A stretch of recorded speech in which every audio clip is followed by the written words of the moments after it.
Allahu Akbar Maha Besar, mengucapmu begitu indah. Ustadz yang di luar sana bilang ini musik Islami. Kapan musik masuk Islam? Pernah nggak musik mualaf?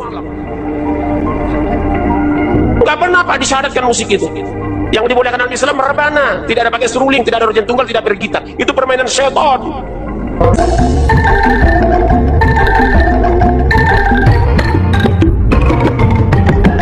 Sering kita melihat Itu permainan syaitan. Hidup kami dulu hidup dalam keagamaan. Ini diikat oleh agama, diikat oleh aturan agama, bukan oleh aturan Tuhan, tapi oleh aturan agama. Kadang-kadang bingung saudara, mana yang harus saya ikuti ini?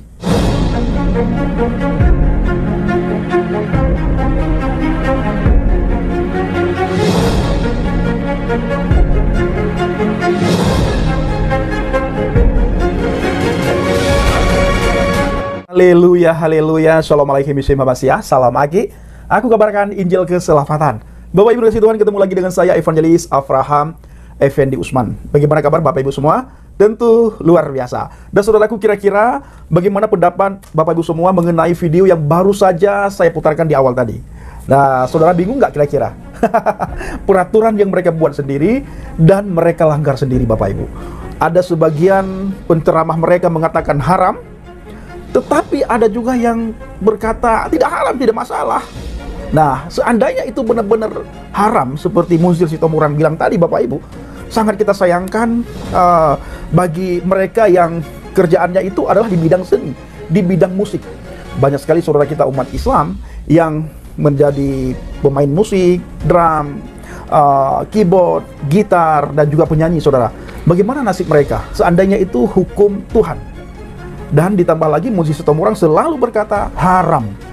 Nah, bagaimana dosa saudara-saudara kita yang banyak sekali bermain di bidang musik, piano, gitar, bass, ya, drum? Bagaimana nasib mereka saudaraku? Hukum Tuhan saudara, dari atas sampai ke bawah itu sama, tidak boleh diganggu-gugat.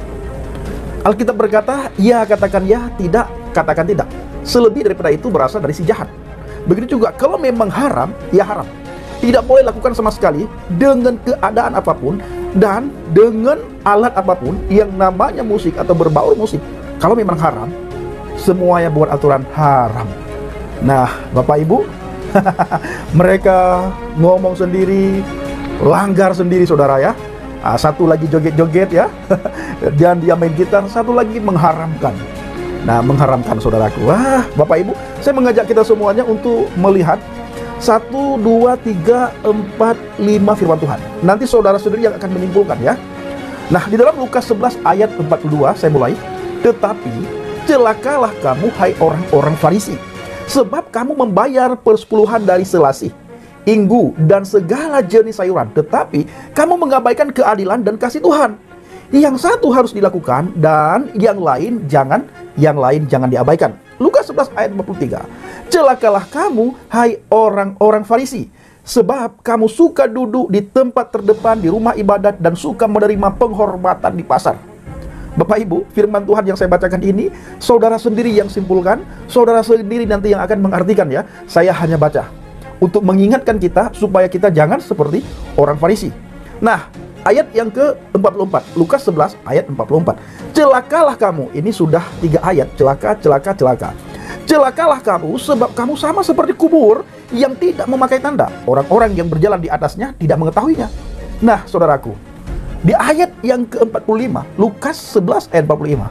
Seorang dari antara ahli Taurat itu menjawab dan berkata kepadanya, Guru, dengan berkata demikian engkau menghina kami juga. Kau mengatakan seperti itu sama halnya engkau menghina kami. Sama halnya engkau mengejek kami. Sama halnya engkau mencubit kami, Guru. Itu kata salah satu ahli Taurat. Apa jawab Yeshua HaMasiah? Tetapi ia menjawab, celakalah kamu juga. Ya, pertama orang Farisi dibilang celaka. Lalu ketika ahli Taurat merasa disentil, dia merasa kalau apa yang disampaikan oleh Yeshua HaMasiah itu untuknya. Nah, untuk dirinya saudaraku. Yeshua ahli Taurat itu berkata, Guru, Dengan berkata demikian, engkau menghina kami juga. Jawab Yesua, celakalah kamu juga, hai ahli Taurat. Kalau tadi celaka Farisi, sekarang celakalah juga engkau, hai ahli Taurat. Sebab kamu meletakkan beban-beban yang tak terpikul pada orang lain, tetapi kamu sendiri tidak menyentuh beban itu dengan satu jari pun. Ini saudara, berat sekali ini perkataan Yesus Hamasiah. Perkataan Yesus ini itu sangat luar biasa ini ya. Sangat luar biasa kalau kita perhatikan. Nah, betapa banyak orang-orang di sekitar kita yang membuat aturan, di mana aturan itu untuk orang lain. Sementara saudaraku, mereka sendiri tidak pernah melakukan aturan yang dibuat. Artinya mereka sendiri melanggar apa yang mereka buat. Jadi aturan yang dibuat itu untuk orang lain.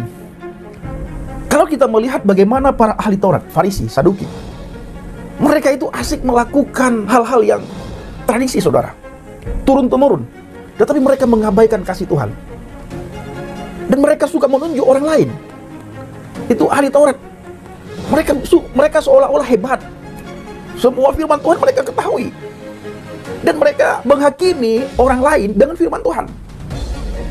Dan mereka membebankan sesuatu untuk orang lain, sementara mereka tidak pernah memikul sedikit pun beban itu, saudara. Bagaimana kira-kira saudaraku? Ya, ini seandainya ya, apa yang dikatakan oleh Munzir Situmorang, sangat kita sayangkan. Betapa banyak orang pengangguran, saudaraku, yang bekerja di seni musik, yang menjadi gitaris, drummer, terutama sekali band, termasuk wali band, saudara ya, termasuk Haji Roma Irama. Seandainya benar-benar haram seperti yang disampaikan oleh Munzir Situmorang, betapa berdosanya saudara-saudara kita yang bergerak di bidang musik. Nah, Bapak Ibu, itu urusan mereka ya, urusan mereka, bukan urusan kita. Nah, kita tidak mengikuti aturan mereka, kita ikuti aturan kita. Nah, Bapak Ibu para pencinta seni telah bagian, di akhir video saya selalu mengajak saudara semuanya, jangan pernah lupakan Yohanes 14 ayat yang ke-6. Ini saudara harus ulang-ulang, harus tertanam dalam pikiran, dalam hati saudara, dan saudara harus perkatakan siang dan malam Yohanes 14 ayat yang ke-6 kepada anak cucu menantu, kepada pemuda-pemudi. Kenapa? Karena hari-hari ini adalah waktunya sangat singkat, dan kita melihat keadaan alam sudah tidak ada lagi waktu untuk bersenda gurau, untuk bermain-main. Dan para pekerja asing, guru palsu, cegu-cegu palsu berkeliaran di sekitar kita.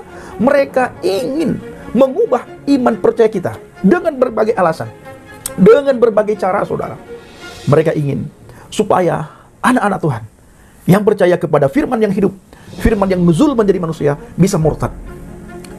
Dan kita melihat banyak sekali sehari-hari ini orang yang murtad, meninggalkan kekristenan. Kalau murtad seperti kami, Bapak Ibu, itu adalah top, luar biasa. Kenapa? Karena kami dari gelap menuju kepada terangnya Tuhan. Hidup kami dulu hidup dalam keagamaan.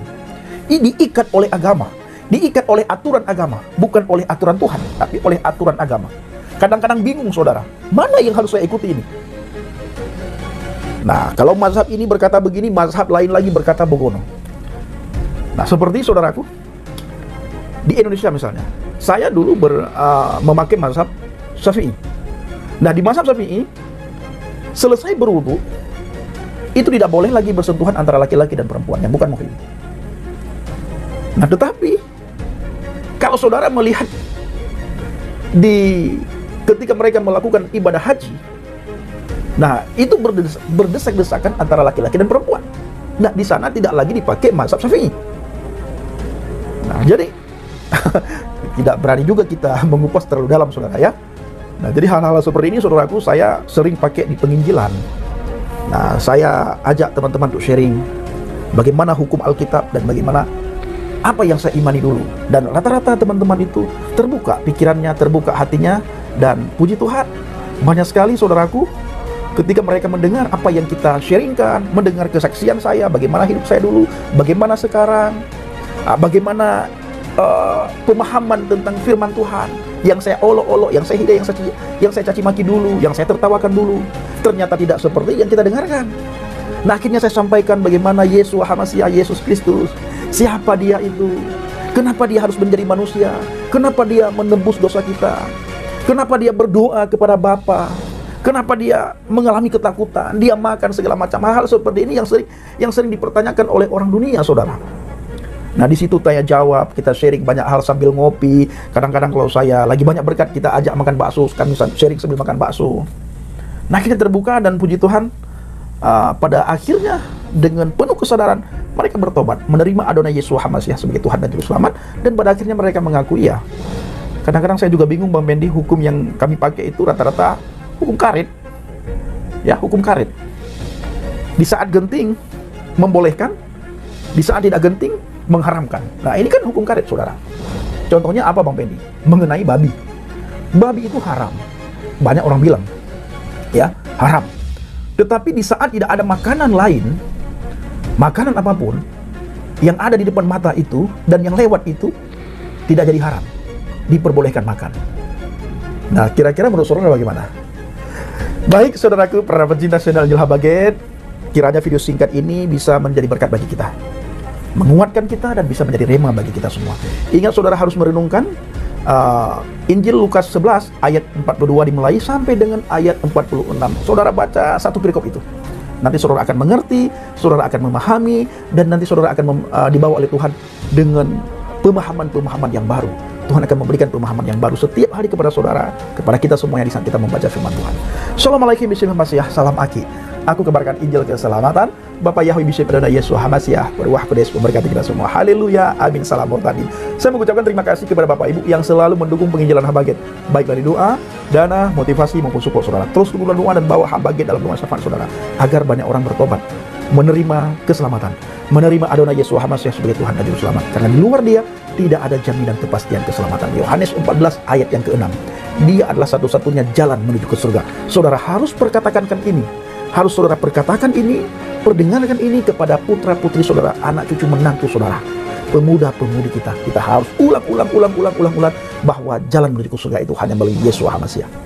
Tidak ada jalan lain. Terima kasih.